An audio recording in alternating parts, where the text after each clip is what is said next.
I'm Caroline Rizea, OMS1, incoming SJ president for UNE. Super pumped to be here today. I'm going to need a little bit of participation to start, if that's okay with everyone.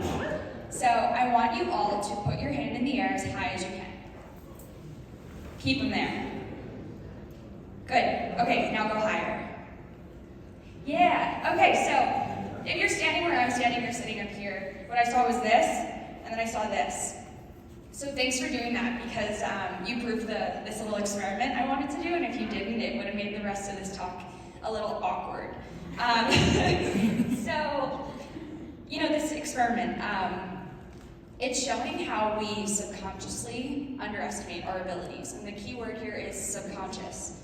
So I asked you the first time to put your hand up as high as you could. Meaning if you went any higher, arm off body, and I didn't see anybody standing up on chairs.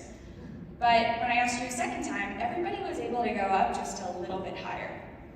And this is representing how we tend to, if you will, downplay our abilities, our capabilities, what we can do. So I want to share a personal story with all of you that I don't share with everyone, but you're a special group of people. So when I was 18 years old, going off to Penn State, it was July, and I got really sick and needed to get a pacemaker. So here I am with a pacemaker at 25. It was a real shock to me. I was a swimmer, I was a dancer, I had every intention to play club water polo at Penn State. But my cardiologist was a hardo and didn't want me to really do any activity until they figured out why my electrical system was shot. So I got super comfortable calling, the front desk people at my doctor's office and asking them the most dumb questions, like, hey, can I get a tattoo? I don't want one, but I'm just wondering, can I? And they're like, yeah, you just have to premedicate first. I'm like, okay, I can do that. But I got a lot of no's from them too, like, can I do my sorority kickboxing class? Or can I go snowboarding with my sister? Can I go on roller coasters? And those were some really hard no's. One of the major no's I got was push-ups. And that was an okay no. I'm okay with not doing push-ups. But as time went on, I got more comfortable with my body and listening to myself and knowing my limitations. And I also realized that Google's got some great information on pacemakers, so I don't need to call them as often anymore. So fast forward 7.5 years, and now I'm in medical school in Maine. And one of my first weekends ever at school, I went to the beach with my friends and saw all these surfers coming out of their cars. And I was like, that's dope. I'm gonna learn how to surf. So I went home, took to Google, was searching what's the best size board to learn how to surf with? Where can I rent stuff? How much is this gonna cost? Oh my God, that's a lot of dollars. But I was set. I'm like, this is super cool. And then it popped into my head, pacemaker. And is this gonna be a limitation for me? So again, I took to Google and typed in surfing with pacemaker. And it's really funny because the first two articles that came up were like, if you have a pacemaker, you cannot enter water or you will become electrocuted. And I'm like, who's writing this stuff, right?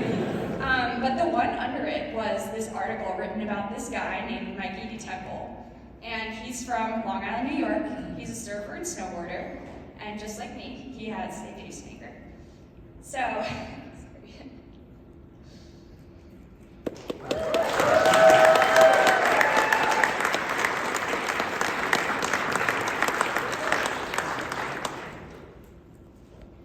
that was cool.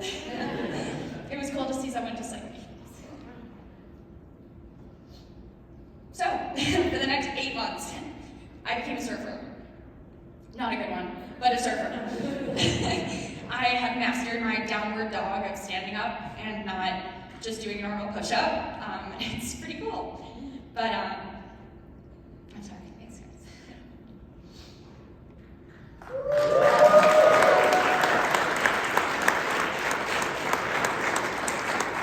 Sorry, it's going a little longer than 5 minutes because of the tears, but. So, while I'm surfing, I love pulling up to the beach in 20-degree weather in Maine, stuffing on a wetsuit. You're asking the random guy sitting in the car, you're like, can you help me put this boot on so my toes don't freeze off? And I paddle out. And every time I'm out there, a wave comes. I start paddling, but something always gets me to stop, and I can never really figure out what it is. I usually get plummeted, you get hit in the head with the board a lot, but you figure it out. And all my drives home from the beach, I constantly think about my Pini Temple, and how dope of a guy he is, and how he took what we have and really made it something special. So, after a long exam week, I decided to pack my car up, go to the beach, and I told myself, today's the day you're really gonna stand up.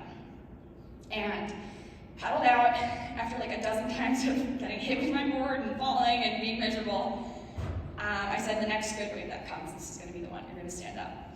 So the wave came, and I stood up.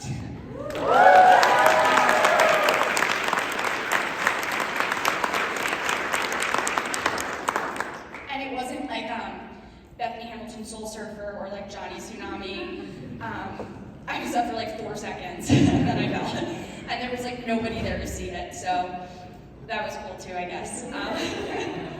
But I left the beach that day not thinking like, why can't I be like Mikey? Why can't I do things like Mikey? Being able to bring those doubts in myself to the surface and talk about them, I was able to, stand up. So my challenge for all of you today, and my point of all of this, is I want you to bring those doubts that you have about yourself in your everyday life to the surface. I want you to really marinate in them, think about them. And the next time that someone is in front of you and asks you to put your hand in the air as high as you can, I want you all to stand up.